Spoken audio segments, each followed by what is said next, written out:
ఏ జీవి ఏంటమ్మా అలా పాతేశారు? మా వైజాగ్ బీచ్ లో లోపల ఇసుక లోపల ఇలా ఏంటమ్మా? మ్యూజిక్ సిట్టింగ్ అని పిలిచారు సార్, పాతేశాడు సార్. ఈ అనిల్ చూస్తే వణికేచ్చేస్తుందమ్మా. ఏదో ఒకటి అడుగుతాడు. నాకు తెలిసి పటాస్ అప్పుడు బానే ఉన్నాడు సార్. మీరే బాగా ప్యాంపర్ చేశారు. నేను పాడతా దగ్గర నుంచి ఈయన్ని పాతేసే దాకా తీసుకొచ్చారు. సార్ సార్ సార్ సార్ ఏంటి ఏంటి ఏంటి సార్, సార్, సార్, అక్కడ చూడండి.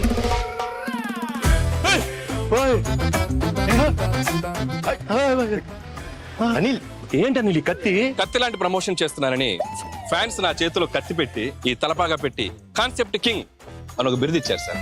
కానీ ఈ కత్తి చూడగానే ముహూర్తం రోజు ఒక కత్తి లాంటి ఒక వైరల్ ఐడియా చేయాలని, కానీ ఎన్ని ఎన్ని ఎన్ని ఐడియాలు నేనే ఇవ్వాలి. ఒక ఐడియా మీరు ఇవ్వచ్చు కదా. కత్తి లాంటి ఐడియా ఇస్తానమ్మా.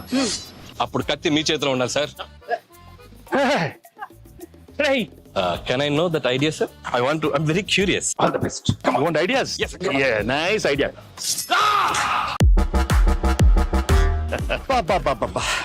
రావిపూడి రక్తంతో విజయ తిలకం దిద్దిన వెంకటేష్ గారు. ఎలా ఉంది అనిల్? వైరల్ ఫీవర్ వచ్చాను, నేను బయలుదేరా. ఆగమ్మా నీళ్ళు. ఈ సినిమాలో ఇంకో హీరో ఉన్నాడు. మరి నాతో తిలకం పెట్టించుకోవాలి. వీర తిలకం అమ్మాయిలు కదా పెట్టాలి. ఇద్దర్లో ఒక్కడ పెట్టండి ప్లీజ్. ఇద్దరం పెడతాం.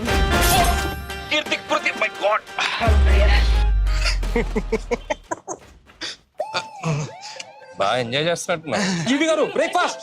వద్దురా, నా కడుపు నిండిపోయింది. ఎంత రాయలసీమ బ్యాక్ డ్రాప్ అయితే మాత్రం మరీ అంత రక్తపాతం అవసరమా? మనది ఫ్యామిలీ బ్యాక్ డ్రాప్.